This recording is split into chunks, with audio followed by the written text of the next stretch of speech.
بسم اللہ الرحمن الرحیم۔ السلام علیکم وظائف میڈیا کے پیارے دوستو، میرے پیارے دوستو، میں امید کرتا ہوں کہ آپ سب خیریت سے ہوں گے اور اللہ رب العزت کی رحمتیں برکتیں سمیٹنے میں مشغول ہوں گے۔ پیارے دوستو، بہت سے لوگوں کا سوال ہوتا ہے، بہت سے لوگ ہمارے فیس بک پیج پہ آ کے ہم سے سوال کرتے ہیں کہ بھائی ایسا عمل بتا دو کہ جس سے ہماری جائز حاجات پوری ہو جائیں۔ اور ہر انسان کے اپنے اپنے مسائل ہوتے ہیں۔ کوئی پسند کی شادی کے لیے وظائف مانگتا ہے، کوئی رزق میں اضافے کے لیے وظائف مانگتا ہے، کسی کی کوئی ذاتی خواہش ہوتی ہے، اس خواہش کو پورا کرنے کے لیے وظائف مانگتا ہے۔ تو ہر طرف سے ہمیں، چاہے وہ فیس بک کا پیج ہو یا پھر یوٹیوب کمنٹ باکس ہو، دونوں ہی جگہ ہمیں بہت سی شکایات اور لوگ اپنی پریشانیاں بتاتے ہیں کہ بھائی ہمارا یہ مسئلہ ہے، ایسا وظیفہ بتا دو جس سے ہمارا یہ مسئلہ حل ہو جائے۔ پیارے دوستو، آج جو وظیفہ آپ لوگوں کی خدمت میں پیش کرنے جا رہا ہوں، یقین کریں یہ پتھر پہ لکیر ثابت ہوگا۔ چاہے آپ کا کوئی بھی مسئلہ ہو، چاہے آپ کا رزق کا کوئی مسئلہ ہے، کوئی رزق میں اضافہ چاہتا ہے، یا آپ کے اوپر بے حساب قرضہ ہے، قرضے سے نجات چاہتے ہو، یا کوئی دلی خواہش ہے، دلی مراد ہے جو کہ پوری نہیں ہو رہی، تو بھی آپ یہ وظیفہ کر سکتے ہو۔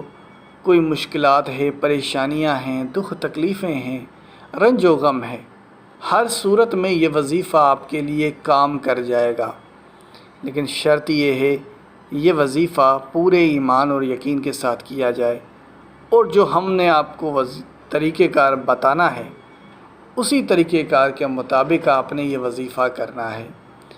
یقین کریں، اگر آپ ایسا ہی کرتے ہیں تو آپ خود یہ وظیفہ دوسروں لوگوں کو بتائیں گے کہ یہ اتنی بڑی برکت والا وظیفہ ہے کہ جب انسان خود اس کو کرتا ہے تو اس کے بعد وہ دوسروں کے ساتھ لازمی شیئر کرے گا، کیونکہ جو چیز آپ خود کو فائدہ پہنچائے گی تو آپ دوسروں لوگوں تک بھی یہ وظیفہ شیئر کریں گے کہ بھائی مجھے اس وظیفے سے فائدہ ہوا ہے، آپ بھی یہ وظیفہ کر کے دیکھو۔ تو جو ہم آپ کو وظائف بتا رہے ہوتے ہیں یہ اتھینٹک سورسز سے لیے جاتے ہیں، جن کو کرنے سے واقعی میں آپ کو فائدہ ہوتا ہے۔ تو یہ جو انفارمیشن ہم آپ کے لیے اکٹھی کرتے ہیں یہ تصدیق شدہ انفارمیشن ہوتی ہے، اور اس میں آپ کے لیے ضرور فائدہ چھپا ہوتا ہے، لیکن شرط یہ ہے کہ صرف جائز مقصد کے لیے اور پورے ایمان اور یقین کے ساتھ یہ وظیفہ کریں، فائدہ آپ کے سامنے ہوگا۔ تو میرے پیارے دوستو، یہ وظیفہ ہے سورہ اخلاص کا وظیفہ۔ اب آپ مجھے بتائیں، سورہ اخلاص کس کو یاد نہیں ہے؟ ایک پرائمری کا بچہ بھی، یعنی جو اسکول میں داخل ہوتا ہے، اس کو بھی سورہ اخلاص یاد ہوتی ہے۔ اور سب سے زیادہ سورہ فاتحہ کے بعد جو سب سے زیادہ پڑھی جانے والی سورہ مبارکہ ہے، میں سمجھتا ہوں سورہ اخلاص ہے۔ سورہ اخلاص کے بارے میں بڑی حدیثیں آئی ہیں۔ پہلی حدیث ہے جس میں آپ صلی اللہ علیہ وآلہ وسلم نے صحابہ سے عرض کیا کہ آپ میں سے کوئی اتنی طاقت رکھتا ہے کہ قرآن پاک کا 1/3 حصہ ایک رات میں پڑھے؟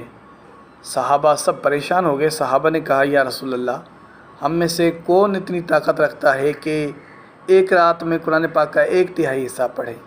تو آپ نے فرمایا، قل واللہ احد اللہ الصمد لم یلد ولم یولد ولم یکن لہ کفوا احد، قرآن پاک کے 1/3 حصے کے برابر ہے۔ تو یہاں سے معلوم ہوتا ہے کہ سورہ اخلاص کوئی عام سورہ مبارکہ نہیں ہے۔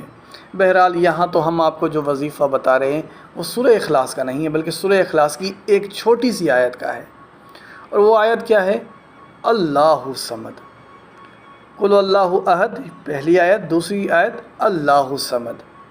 اس آیت مبارکہ کا یہ وظیفہ، اللہ الصمد اللہ کا نام بھی ہے اور آیت کا درجہ بھی رکھتا ہے۔ تو اب اس کا وظیفہ کیسے کرنا ہوگا؟ پیارے دوستو، اس سے پہلے کہ ویڈیو کا باقاعدگی سے آغاز کریں اور آپ کو آج کے اس وظیفے کی طرف لے جائیں، آپ سب نئے مہمانوں سے درخواست کروں گا کہ ہمارے اس چینل کو سبسکرائب کر لیں اور بیل کے آئیکن کو بھی دبا دیں تاکہ آنے والی ویڈیوز آپ تک بآسانی پہنچ سکیں۔ پیارے دوستو، وظیفے کو کرنے کا طریقہ کار انتہائی آسان ہے۔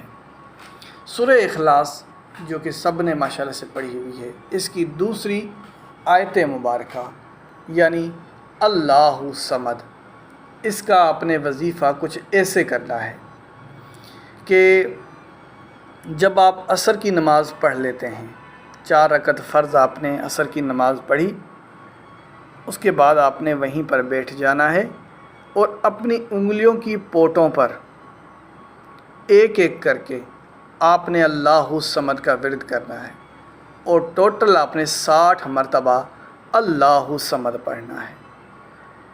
یاد رہے، اللہ صمد پڑھنے سے پہلے 11 بار درود پاک اور اللہ صمد پڑھنے کے بعد یعنی جب پڑھائی مکمل ہو جائے تو آخر میں پھر آپ نے یعنی 60 بار جب آپ تعداد مکمل کر لیں یا اللہ صمد کی، آخر میں پھر آپ 11 بار درود پاک پڑھ لیں۔